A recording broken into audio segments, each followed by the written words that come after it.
we read and learn your second chapter, which name is ईश वंदना. क्या नाम है? ईश वंदना. तो ईश वंदना क्या है? एक कविता है. बच्चे भगवान से प्रार्थना कर रहे हैं. तो आइए हम पढ़ेंगे इसके बारे में कि वो क्या प्रार्थना कर रहे हैं. जिसने सूरज चांद बनाया, जिसने तारों को चमकाया.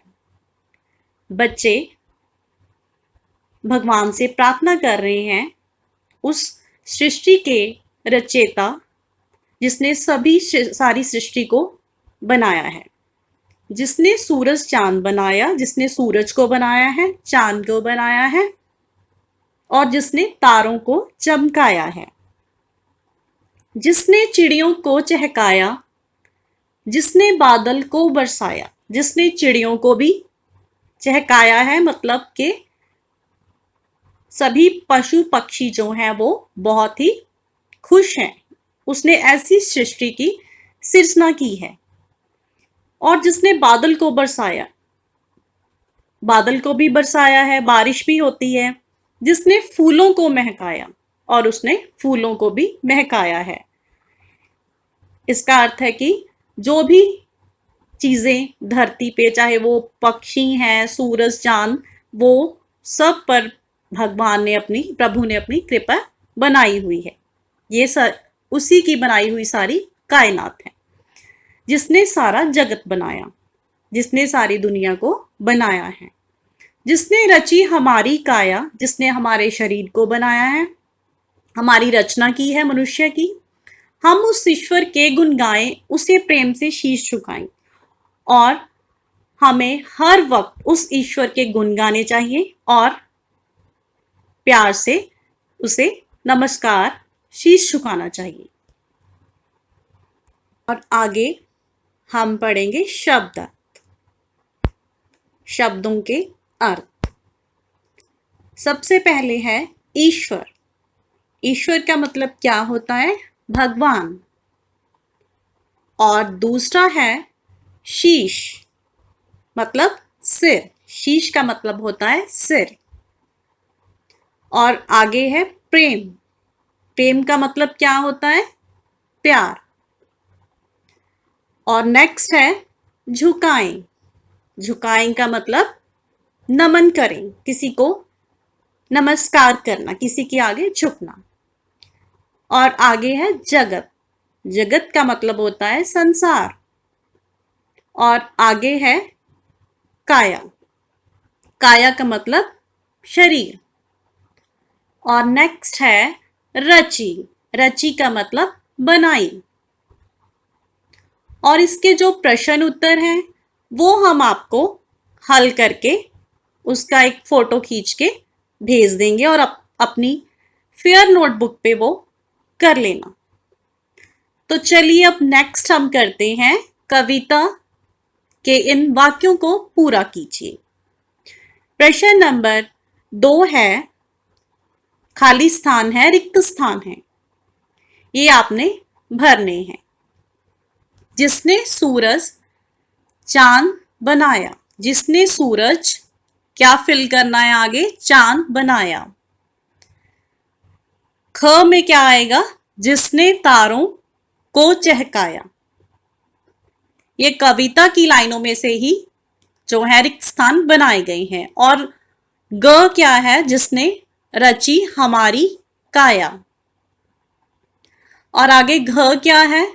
हम उस ईश्वर के गुण गाएं. तो आप अपनी बुक में ये सभी जो यहाँ पे स्क्रीन रिकॉर्डर पे आए हैं वो इस फोटो से आप भर सकते हैं. आगे है ड. उसे प्रेम से शीश झुकाएं. और आप सभी बच्चों ने बुक पे ये फिल करने हैं.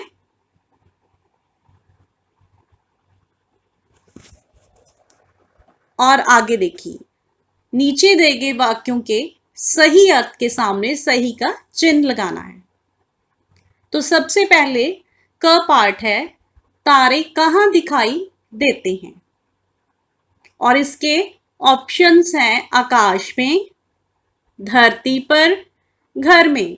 तो आप सभी बच्चों को पता है कि तारे कहाँ दिखाई देते हैं? हाँ, आकाश में। और आप आकाश में के ऊपर सही का निशान टिक लगा लें।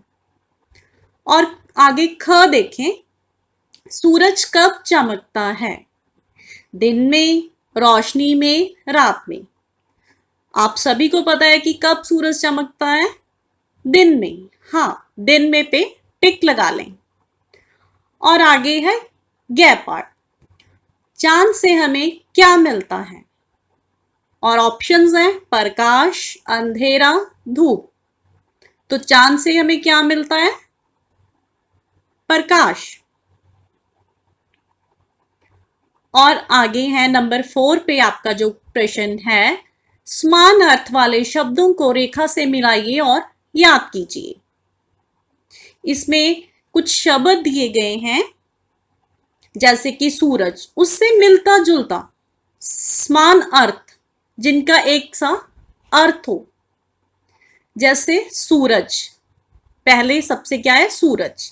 और उसके सामने जो शब्द दिए गए हैं उनसे हमने उनको मिलाना है, जो उनके जैसे ही अर्थ उनके बनते हैं। जैसे सूरज, सूरज के सामने हम क्या करेंगे? रवि और भानु।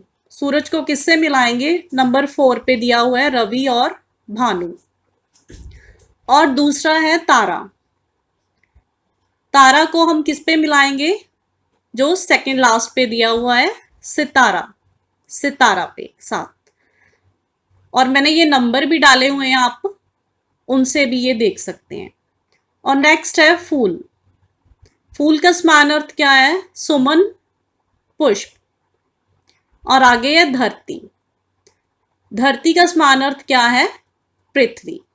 तो ये 4 कंप्लीट हो गए हैं, पूरे हो गए हैं। तो हम चलेंगे नंबर 5 पर। नंबर 5 पर है शीश। ये मैंने खुद ही नंबर इनके सीरियल ऑर्डर में लगाए हुए हैं, आपकी बुक में नहीं होंगे। नंबर 5 पे है शीश। शीश का आप देखिए क्या है नंबर 5 पे, उधर शीश का मतलब सिर। और नंबर 6 पे है चांद। चांद का मतलब क्या है? बिल्कुल ही लास्ट में शशि और निशाकर। चांद को हम मिलाएंगे शशि और निशाकर के साथ। और अगला है गगन, गगन को हम किससे मिलाएंगे? आकाश, नभ। सबसे ऊपर नंबर 7 पे आकाश और नभ। और लास्ट में है बादल, नंबर 8 पे। उसे मिलाएंगे हम जल्द और मेघ। नंबर 8 पे मैंने जल्द और मेघ के साथ बादल को मिला दिया है। ठीक है बच्चों, तो आज का हमारा ये जो दूसरा आपका पार्ट है हिंदी का, एक कविता ईश वंदना, वो कंप्लीट हुई। और आपको जो प्रश्न उत्तर हैं वो इनके हम हल करके आपको फोटो डाल देंगे, और इनको आप फेयर नोटबुक पर जरूर कीजिए। तो हमारा आज का ये जो पार्ट था वो खत्म हुआ। Okay bye, have a nice day. Good morning students, आज हम हिंदी का तीसरा पार्ट चैप्टर 3 करेंगे जिसका नाम है कौवा बना उल्लू। तो इसमें हम एक कौवा और एक लोमड़ी के बारे में पढ़ेंगे। जो लोग अपनी झूठी प्रशंसा सुनकर प्रसन्न हो जाते हैं वे ऐसे ही धोखा खाते हैं और अंत में पछताते हैं। एक कौवा था, वह बहुत भूखा था। वह भोजन की तलाश में उड़ता उड़ता एक घर की दीवार पर जा बैठा। उसने आंगन में रोटी का एक टुकड़ा पड़ा देखा। उसने इधर उधर देखा और झपट कर रोटी उठाई और अपनी चोंच में दबाकर उड़ गया। वह उड़ता उड़ता दूर जंगल में चला गया और एक पेड़ की डाल पर जा बैठा। कौवा रोटी खाने ही वाला था कि लोमड़ी उधर आ निकली।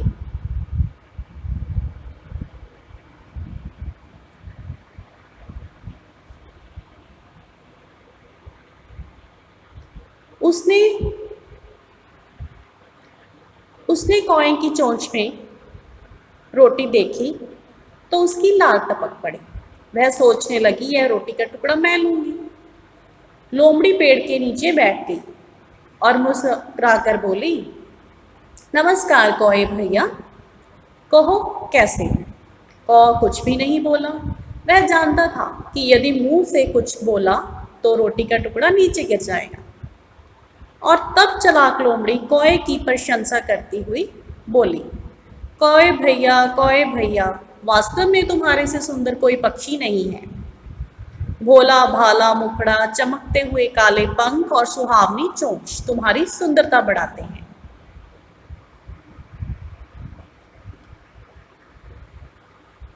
कौआ लोमड़ी की बातों में आ गया। वो अपनी प्रशंसा सुनकर बहुत प्रसन्न हुआ।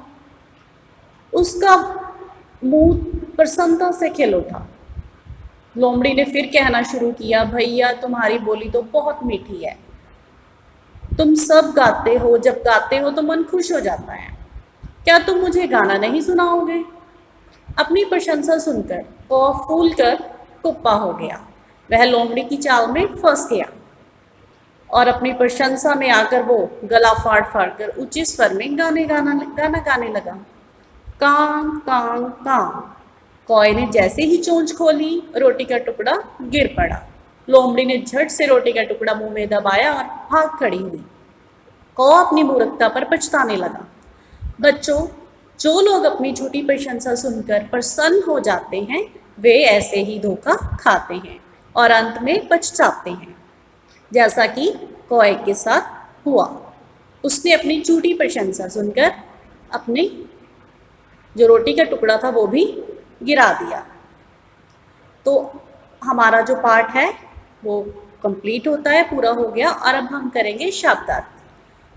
फर्स्ट जो है, पहला जो है शब्द लार टपकना, जिसका अर्थ है लालच में आना या मुंह में पानी आना। और अगला हमारा जो शब्द है वो है प्रशंसा, और उसका अर्थ है तारीफ या बढ़ाई करना किसी की। और अगला जो है वो है टुकड़ा, जिसका अर्थ है रोटी का छोटा सा भाग। और उससे आगे है फूल कर कुप्पा होना, इसका अर्थ है बहुत खुश हो जाना। मुस्कुराकर, मुस्कुराकर का मतलब है हंसकर। और आगे है प्रसन्न, प्रसन्न का अर्थ है खुश। तलाश में का अर्थ है खोज में। दाल का अर्थ है शाखा टहनी। मूर्खता का अर्थ है ना समझ।